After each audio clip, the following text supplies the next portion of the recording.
Hello la FOMO Team, on se retrouve aujourd'hui pour une nouvelle vidéo de l'atelier crypto, une rediffusion du 11 mai dernier, donc mercredi. Comme tous les mercredis, nous faisons un petit live Twitch à 20h30 avec Teslark. Ici, on parle de plein de choses différentes, on parle un peu de l'avenir des cryptos avec l'interopérabilité et notamment des nouvelles choses qui sont arrivées sur Polkadot, on parle de Elrond, on parle bien entendu de la descente aux enfers de Bitcoin et des altcoins et du scandale Terra Luna. Je vous dis un très bon visionnage, on se retrouve prochainement sur la chaîne Twitch WillDT11 et sinon n'hésitez pas à essayer de voir toutes nos vidéos YouTube et allez voir aussi les vidéos YouTube et les live Twitch gaming bien entendu sur WillDT11. Salut la FOMO Team. Hello, hello la FOMO Team. Comment vous allez ce soir? Je suppose que vous allez pas bien. Salut à tous, salut à la FOMO Team. Exactement. Salut Will. Salut Teslark. Bon, comment tu Ça vas? va. T'as perdu combien de millions? C'est pas visible. Vous voyez, on est toujours là, même en Ah. bear market. Bonjour YouTube. Qu'est-ce qu'on va faire aujourd'hui? Le programme. Le programme, en fait, ça va plus être tout simplement, je pense, on va essayer de faire une petite discussion tranquille, voir un peu où on en est. Libre antenne, on écoute vos malheurs et Exactement. on vous conseille. Exactement, venez nous dire tous vos malheurs. Samedi, quand j'ai publié la vidéo, je vous avais dit, hein, on risque d'aller bien plus bas et que ça allait être compliqué, donc normalement vous étiez au courant. Et tout simplement, voilà, moi ça me fait peur parce que je m'y attendais. Et quand on assure de toute façon nos risques, quand on assure qu'on met dans les cryptos, vous allez voir qu'après ça vous fera plus rien. Mais n'hésitez Et pas. puis quand c'est pas la première fois. Ouais, c'est ça, à chaque fois. Et c'est le moment où généralement les gens se désintéressent et vous allez voir, les mecs vont se faire éclater sur les NFT, ils vont pas arriver à les vendre, tout le monde va fuir, et puis en fait, tout simplement, toi, si t'es là, c'est que en fait, t'es le futur gagnant, quoi. Donc, faut pas s'inquiéter, mais vraiment pas s'inquiéter du tout. Alors, on va partir de la base, vas-y, on va reprendre les cours un petit peu. Globalement, qu'est-ce qui s'est passé? On était en live ici le 4 mai, si je dis pas de bêtises, du coup la semaine dernière. Il y avait eu tout ce qui était la Réserve fédérale américaine qui avait fait ses annonces justement sur la hausse des taux directeurs US de 0,5%. Donc je vous avais dit à l'éco crypto du samedi d'avant encore, attention, ils ont mis ça sur la table, ils ont sûrement le voté, ça va sûrement arriver, c'est arrivé.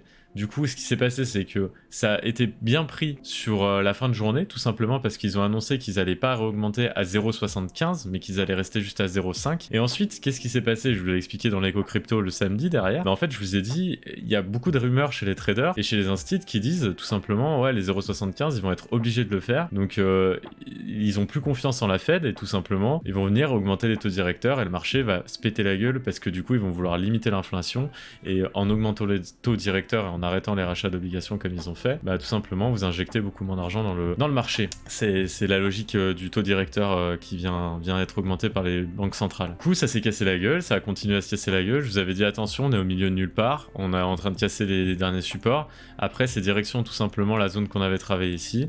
Voilà, c'est ce qui s'est passé, donc sans grande surprise. Vas-y, on peut peut-être parler aussi de l'événement très spécifique sur le BTC, je te laisse en parler peut-être.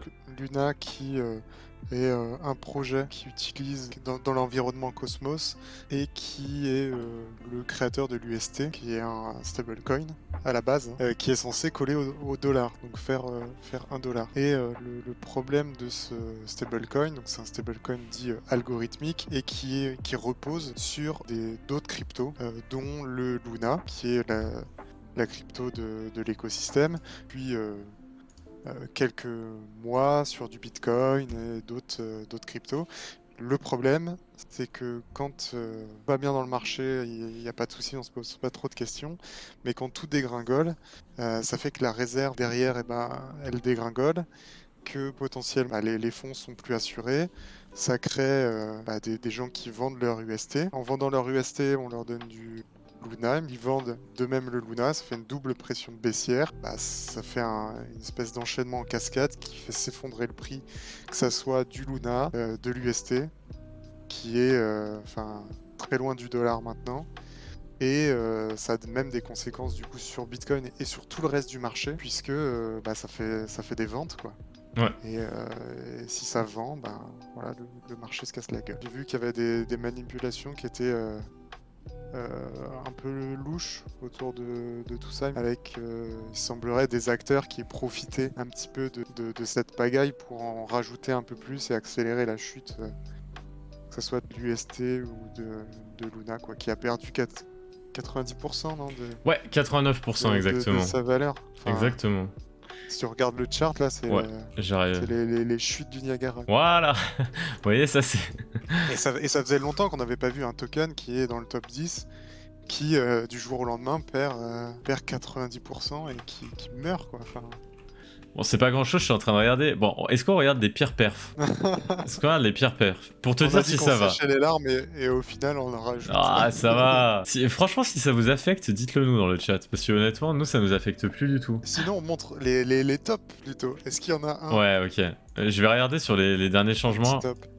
Les tops. Les tops, déjà, les gars, c'est la bourse russe. Déjà, c'est le contrat futur russe. C'est le MISEC. Il y a le CAC 40. Le CAC 40 est en hausse, les amis. C'est une révolution. Ta top performer, t'as S&P 500, tu vois. Nasdaq en dessous. Et après, c'est BTC, j'ai l'impression déjà. Bon, ça, c'est sur les marchés traditionnels. Et dans les cryptos, on a Maker. Maker qui nous a fait une mèche. What the fuck, man. T'as vu ça? Bah ouais, non mais... C'est ouf. Maker, c'est un peu le contre-modèle Ouais, bah c'est ça. de l'UST. Exactement. Donc du coup, ils se mettent trop bien, quoi. Donc l'argent est sûrement allé sur Maker. Après, t'as le GST, qui est soi-disant stable selon Teslark. Non mais il suit une bonding curve. Ah oui. Je voulais tout savoir. Bonding bullshit, ouais, surtout. Attends, l'Elrond Gold, est-ce que c'est un des meilleurs performeurs, si on peut pas appeler ça? Un des moins Je sais pas pires. s'il performe, mais en tout cas, il prend moins cher que les autres, j'ai l'impression. Ah mec, je le trouve pas déjà là. Ouais, mec, il est à moins 20%. Le gars, mais mytho. Attends, mais là, ça a craché encore depuis tout à l'heure. Sur 3 heures, c'est en train de faire son plus gros pic. Ah, sur 3 heures, ça compte pas. Sur 1 heure, regarde. Regarde quand tu te fais éclater sur 1 heure. Moi, ça sur un jour. Ce qu'il faut savoir, c'est que Teslark, qui va me tuer parce que je vais dire ça, fait partie techniquement des baleines d'Elrond. Monsieur est une baleine sur ce projet, quoi. Non, mais ouais, j'avoue, c'est bien casse-gueule. Mais du coup, je lui ai dit que je le rattraperais. Vu que c'est une baleine sur Elrond, je vais en acheter et devenir une baleine moi aussi. 85$, ouais, je vais en racheter. Hein. C'est parce que j'ai tout vendu en fait. Ouais, j'avoue. C'est ça que ça s'est cassé la gueule. Exactement. Bah d'ailleurs, sur Elrond, on vous avait fait l'analyse samedi. T'es en train de toucher le bas du canal. Je vous avais dit, bah il y a moyen, peut-être qu'on aille dessous, qu'on essaye d'aller chercher un peu plus bas. Mais qu'il fallait pas forcément paniquer parce que finalement, comme je vous ai dit, ici c'est des zones qui sont intéressantes pour le long terme. Il faut acheter de façon lissée. Ouais, là il y a que des gens qui vont prendre du galon. Mais oui. Ah, si vous êtes là en vrai, c'est que ça va. Hein. Enfin, vous inquiétez pas, hein. Ça va bien se passer. Hein. Comme dirait Darmanin, tout va bien se passer. Vous inquiétez pas. En fait, il y a plusieurs choses qui ont entraîné la baisse sur Bitcoin. Les holders short, donc ceux qui tiennent la crypto-monnaie de façon court terme, qui l'ont acheté il y a pas longtemps. Donc eux, en fait, ils se sont déjà barrés depuis un petit moment, hein, les gars. Donc eux, faut pas trop les chercher. Hein. Et là, ils ont réaccéléré le mouvement. C'est dans la nuit. Il y a eu de nouveau des gens qui ont vendu en short terme. La grosse liquidation là de ce matin et ce qui va se passer dans les prochains jours, c'est que de plus en plus, il y a un sentiment bearish, du coup, inquiétude auprès des holders long terme. Parce que en fait, on arrive sur une stat, tout simplement, on arrive à 60% de rentabilité pour les holders long terme. C'est-à-dire que si vous prenez tous les portefeuilles de personnes qui ont du Bitcoin depuis une année, holder long terme, c'est à peu près 1 an, si je dis pas de bêtises dans les stats, ben, en fait, vous avez 60% de ces portefeuilles qui sont en bénéfice. Et vous avez 40% des portefeuilles qui sont en perte. Du coup, on arrive sur un ratio 40% de personnes qui pleurent. Exactement, 40% de personnes qui chialent, comme dans le chat pour Master Bardosama, mais lui, c'est pour autre chose. Et donc, du coup, en fait, ces 40%, c'est gros, hein, faut se dire, c'est important pour les cryptos. Généralement, les points bas, c'est 50%. Donc, vous voyez, là, on est à 60%, on est dans un point crucial. Est-ce qu'on va aller chercher plus bas? Est-ce qu'on va aller chercher plus bas et on va aller chercher les 50% des holders long terme qui sont en bénéfice et les 50 autres qui sont en perte. Donc ça, c'est un point qui est à noter déjà. Premièrement, parce qu'on va voir si les holders long terme, ils vont craquer. Ils vont vendre et du coup entraîner les derniers holders long terme et créer cet appel d'air jusqu'à 50% des portefeuilles long terme qui seront en perte. Et donc du coup, pour ça, c'est déjà un premier axe. Il y a le deuxième axe, c'était Luna. Donc vraiment, Luna, ça a été compliqué. Et le troisième axe, c'est les mineurs. Depuis début janvier, comme vous le savez, depuis que ça baisse, vendent et sortent de l'argent. Il y a de plus en plus d'argent qui est sorti des portefeuilles des mineurs. Donc en fait, ça accélère de nouveau une pression vendeuse. Et en fait, le hash rate à l'heure d'aujourd'hui, là, avec cette baisse, et ben en fait, il était très haut jusqu'à présent, et donc du coup, là, ce qui se passe, c'est qu'ils ont beaucoup moins de récompenses par rapport, enfin en tout cas c'est moins rentable pour eux. Alors moi je suis pas un spécialiste du minage, peut-être c'est Tesla qui pourra vous l'expliquer un peu mieux, mais en tout cas le taux de hash rate, donc du coup il y a des niveaux à tenir. Il y a 2 principaux niveaux en daily, donc c'est les lignes vertes, mais non, c'est les lignes vertes du coup. Donc en fait ceux-là, comment je les ai calculés, c'est tout simplement sur la base d'Ishimoku. En fait là vous voyez on est sur un couteau qui tombe là, hein, c'est la merde. Donc il y a une survente parce que ma Kijun, ma Tenkan sont hyper loin du nuage et sont hyper loin entre elles. Et nous, le cours, on est très très loin de la Tenkan et de la Kijun et du nuage du coup.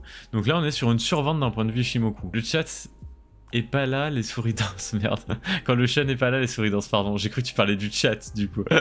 Donc du coup, là, on a un problème de survente en Ishimoku. Donc qu'est-ce qu'on va regarder dans ce cas-là, vu qu'on peut plus regarder l'indicateur du nuage, du cours par rapport au nuage et par rapport à la Tenkan et à la Kijun, on va regarder les niveaux et les aplatissements du nuage et de la Kijun. Et là, on a 2 aplatissements qui sont assez distincts. Ici, vous voyez, si j'enlève, on voit ici qu'il y a un aplatissement du nuage, donc de la SSB, on appelle ça. Et on a aussi ici un aplatissement du nuage. Donc ces 2 aplatissements, ça va être des niveaux qui vont être travaillés et sur lesquels on va avoir des rebonds techniques. Donc ces 2 niveaux, je vous les ai tracés en daily et vous voyez, c'est des niveaux qui ont servi de rebond technique, en tout cas à Bitcoin. Vous voyez que ça a méché ici pour arrêter Bitcoin, c'est remonté, il y a eu un rachat, puis là on est en train de percer et donc du coup on est venu chercher le deuxième. Et là sur le deuxième niveau, on est en train de faire un rebond technique, exactement pareil. Donc le rebond technique, c'est juste une sorte de ralentissement. Là on est en daily, donc ce rebond technique, il n'est pas forcément des plus importants. Mais ce qu'on peut voir également, c'est que le rebond technique, il peut être plus important, puisque là, c'était notre ancien plus bas, juin 2021, donc 22 juin 2021. L'héliotisme, du coup, c'est des vagues de retracement, et là, on est sur une vague de baisse. Donc on a une vague qui est en 3 temps, une A, une B et une C. Et en fait, finalement, le schéma qu'on avait dit, c'est que potentiellement, on était sur une ABC ici. Et en fait, on avait comblé notre gap de notre Bitcoin CME, donc ici, du Chicago Mercantile Exchange, on l'avait comblé ici. Donc ça, c'était un peu ce qu'on s'était dit d'un point de vue technique. Finalement, on n'avait pas totalement retracé très, très joliment notre vague d'héliotisme. C'est-à-dire qu'on n'était pas vraiment allé chercher notre vague A ici. Et notre vague A, là, on est totalement en train d'aller la chercher, vous voyez. Et de faire ça, en fait, on fait une vague qu'on appelle flat. Donc c'est-à-dire qu'on va chercher du 1 pour 1. Et donc, si on arrive à faire ça, il va sûrement y avoir une sorte de rebond. À minima, d'un point de vue héliotiste, c'est rassurant de voir ça. On va potentiellement avoir le niveau de la SSB en Ishimoku qui nous donne les mêmes prix. Et en plus de ça, on a une sorte d'épaule tête-épaule ici. Vous voyez ? Épaule tête-épaule. Et là, du coup, on est sur la fin de notre coup de l'épaule tête-épaule. Honnêtement, je pense que là, il peut y avoir un point d'accroche sur lequel on peut stagner un petit peu. Vous voyez, à l'image de ce qu'on avait eu en mai-juin, où en fait on cherche des niveaux ici au niveau des 29 000, 29-30 000. Pour l'instant ça réagit vraiment sur ce mèche des 29 000, mais attention, comme je vous ai dit, et je vous l'ai indiqué sur Discord, pour ceux qui sont sur le Discord. Sur Discord, je vous ai indiqué les prix qu'il fallait globalement acheter sur Bitcoin, et je vous ai expliqué ce que voulait dire ce rectangle violet, qui est la zone de rechargement des instituts, et vous voyez que ce rectangle violet, il est hyper important, et appliquer un DCA là-dessus, c'est super bien. Enfin, tout simplement, vous achetez des bons prix pour l'avenir. Si vous croyez en Bitcoin, ça sera des prix sur le long terme. Normalement, vous devrez pas forcément vous y perdre. Et je me mouille en disant ça, parce qu'il n'y en a pas beaucoup qui se mouillent à dire ça, mais en tout cas, moi, c'est comme ça que je le vois. Donc du coup, on arrive sur des prix hyper intéressants, mais on sait que globalement, on peut aller tomber plus bas. On peut tomber à 26 700 sur cette base de zone de rechargement. Mais on peut aussi tomber encore plus bas. Là, j'ai tracé une deuxième ligne, donc je dirais qu'en fait, ça sera notre deuxième niveau. Là, c'est notre premier niveau, les 2 lignes vertes. Là, c'est notre deuxième niveau, je vais vous montrer, entre le bas du rectangle violet et la ligne jaune. Le bas du rectangle violet, c'est le bas de la zone de rechargement, et la ligne jaune, c'est encore Ishimoku, c'est mon aplatissement de ma Kijun. Vous voyez la ligne rouge ici. Donc entre les 26 000 et les 26 700, je pense qu'on va avoir des gros niveaux de rachat. En tout cas, c'est mon analyse. En tout cas, il va y avoir un rebond technique, encore une fois. Donc, ce qu'il faut regarder finalement pour les prochains jours, c'est est-ce que ce rebond va tenir? Parce qu'on est dans une phase de rebond ici, sur les prix actuels, à 29 000. Si ce rebond ne tient pas, attendez-vous à aller chercher à minima les 26 700. Si on va chercher les 26 700, 26 000, puisque ces deux niveaux sont ensemble, hein, c'est juste des indicateurs différents, il va y avoir un deuxième rebond technique. Il faudra faire la même chose qu'ici. Donc ici, ça sera des niveaux hyper intéressants à aller chercher pour le long terme. Vous voyez qu'il y a un deuxième niveau Ishimoku ici, et là c'est la SSB. La SSB du coup du nuage, ici.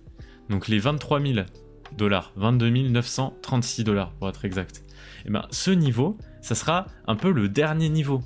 Si on va hyper bas, que tout va mal sur les crypto-monnaies, pour moi c'est le dernier niveau. Parce que ensuite la ligne rouge ici des 19 600, c'est l'ancien ATH. Et vous savez, dans tous les cycles de Bitcoin, on va jamais chercher en dessous de l'ancien ATH dans une phase de bear market. Et donc si on va chercher en dessous de cette ligne rouge, c'est que là, il faudra vraiment se poser la question carrément sur est-ce que c'est l'avenir Bitcoin et compagnie, parce que finalement on est en train de remettre en question le sentiment de marché. Enfin, si vous croyez en la crypto, se priver de Bitcoin, vous devez croire en Bitcoin et Ethereum, je pense, honnêtement. Ça c'est plus une philosophie. Vous devez croire en fait en ce marché et au fait qu'il est, je suis désolé, mais il est professionnalisé, enfin de plus en plus. Hein. Faites hyper attention dans la façon dont vous répartissez, mais ça c'est votre vie personnelle.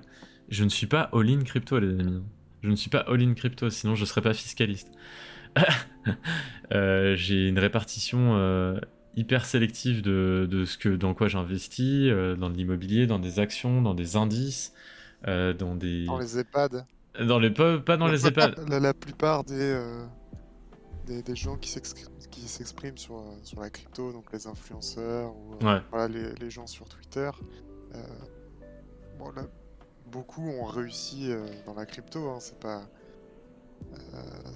pas un secret, mais quand tu deviens public ou que tu parles à des gens, tu peux plus avoir exactement le même discours, et je pense que tous les gens qui ont gagné, ils ont pris énormément de risques.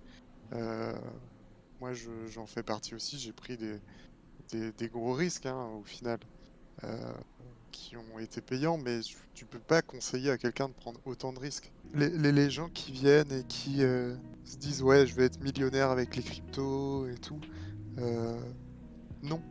Enfin, non, vous n'allez pas être clairement. millionnaire, et encore moins si vous dites je fais du DCA, ou en fait le DCA c'est très bien, Ouais. pour faire de l'investissement et tout, mais ça vous rendra pas millionnaire. Non, Et c'est pas ça grave. vous donnera juste un rendement qui est correct. Ouais. Petit aparté sur... Enfin, on a fait un tweet dans ce sens-là en disant, bah, certes, c'est le bear market, mais il y a des projets, voilà, qui continuent à construire, à créer, et c'est ces projets-là qu'il faut continuer à suivre, parce que quand ça redémarrera, bah, vous aurez une longueur d'avance sur tout le monde. Et je pense que Elrond, ça en fait partie. Ouais. il fait partie de ces projets, et là, ils bossent dur sur un bridge pour mettre tous les ERC20, tout ce qu'il y a sur Ethereum, sur Elrond. Et ça, je pense que ça va faire vraiment un gros apport de liquidité sur Elrond. Du coup, qu'est-ce que ce XCM, un nom un peu barbare, simplement pour Cross Consensus Messaging. Et en fait, c'est un protocole qui va permettre aux différentes parachains de Polkadot de communiquer entre elles. Et au-delà de la communication, où la communication implique le transfert des tokens entre ces différentes parachains. Autrement dit, c'est le début du futur de l'interopérabilité sur toutes les parachains, Akala, Moonbeam, Unique Network, tout est Polkadot. D'accord. Tous les jetons qui sont sur ces parachains vont pouvoir circuler entre elles. Ça sonne vraiment le début de la vraie interopérabilité sur l'écosystème Polkadot. Et Totalement. Pour moi, c'est énorme. On va pouvoir passer d'une parachain à l'autre pour rien au niveau des gaz rapidement. Et vraiment, je pense que le futur, il est là dans cette interopérabilité entre les blockchains. On peut imaginer encore plus large, étant donné que Moonbeam, c'est relié aussi à Ethereum. Ouais. Si Moonbeam est relié à tout l'écosystème Polkadot, au final, Ethereum est relié à tout l'écosystème Polkadot. Pour moi, c'est une énorme news qui est passée à la trappe. En avant, quoi. Alors, Roland Garros lance ses NFT. Première étape d'une stratégie. Je découvre en même temps que toi. Ok, je lis un petit peu alors. Vas-y, on va regarder. J'aime bien regarder des petits trucs là, trouver des nouveaux trucs en live. Première étape d'une stratégie Web3 long terme. Ok. Le célèbre tournoi de tennis débarque dans le Web3 avec une collection de 5000 NFT. Chaque token représente un siège virtuel du cours Philippe Chatrier, donc c'est le cours central à Roland-Garros pour ceux qui savent pas, digitalisé pour l'occasion. Les prémices d'un métaverse. Possibilité de jouer sur les cours de Roland-Garros face à des joueurs professionnels. Honnêtement, en live, je pense que ça date de janvier. Quelque chose comme ça. Live de janvier, ça reprend. Mais on a fait une sorte de tier list à l'époque et je pense que c'était là-dedans qu'on avait fait Luna. Et on avait dit, attention, Luna, il commence à y avoir des rumeurs sur la façon dont ils back leur UST. Et on n'était pas hyper confiant la façon dont ils backaient l'UST. Ensuite, ils ont commencé à dire ouais, on va se faire des réserves de Bitcoin. Du coup, on s'est dit ok, mais dans le cas où Bitcoin crash, comment ça va se passer? Et du coup, c'est pour ça qu'on a toujours émis une réserve sur Luna. Et enfin, tu vois, c'était pas pour critiquer le projet ou quoi que ce soit, mais c'était par méfiance. Par méfiance un peu risquée. Et du coup, Luna, en toute honnêteté, je n'ai pas mis un centime dedans, du coup. Bon, moi j'ai du mal avec cette règle-là, mais il faut pas faire de sentiments sur les projets. Là, on commence à faire des vidéos YouTube. Alors moi, j'essaie de vous faire des vidéos YouTube le samedi, tu vois, genre qui retracent plus les sentiments de marché, l'économie globale des marchés appliquée à la crypto-monnaie ensuite, mais vraiment éduquer, tu vois, sur les macroéconomies, ce genre de choses. Et ensuite, tu vois, genre tout ce qui est fondamental, on essaie de le faire pendant les lives et on essaye justement de pas faire de sentiments, tu vois, genre, et de vendre des trucs. Et franchement, le jour où on commence à vendre des trucs, mec, moi, je serais pas bien. Je suis pas un bon commerçant, tu vois. Je suis fiscaliste à la base. Et tu vois, le problème que j'ai dans mon métier, et là où il faut que je m'améliore, c'est vendre les produits, parce que je n'y arrive pas. Et justement, j'espère qu'on n'arrivera jamais à ce stade, Tesla, de vendre du pain béni, genre sur Luna et compagnie, parce que des fois, les mecs, ils ont des intérêts aussi, hein, honnêtement. Je sais pas trop.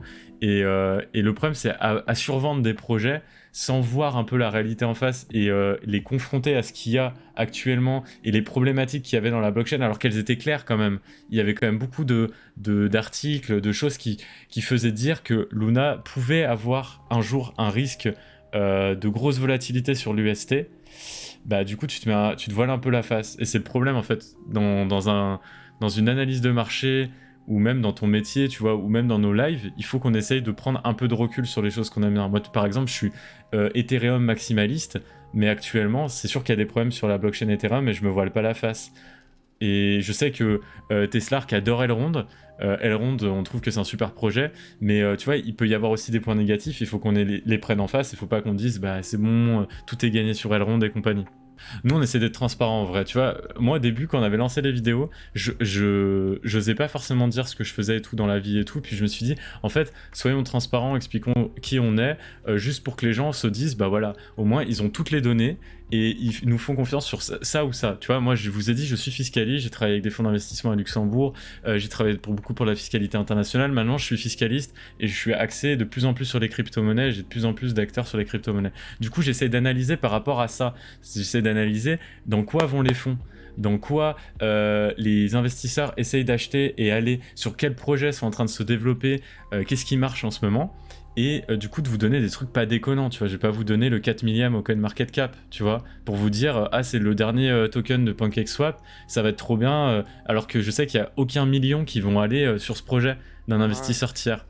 Et merci d'avoir suivi la vidéo, la FOMO Team. On se retrouve rapidement pour une nouvelle vidéo crypto et un nouveau live mercredi prochain à 20h30 sur Twitch avec Tesla, bien entendu. Si vous êtes intéressé par le gaming, n'hésitez pas également à aller visiter ma page YouTube WillDT11 et à venir les lundis, vendredis et dimanches sur Twitch WillDT11 pour aller voir un petit peu de gaming. Et sur ce, je vous dis une excellente journée et à très vite. Salut la FOMO Team.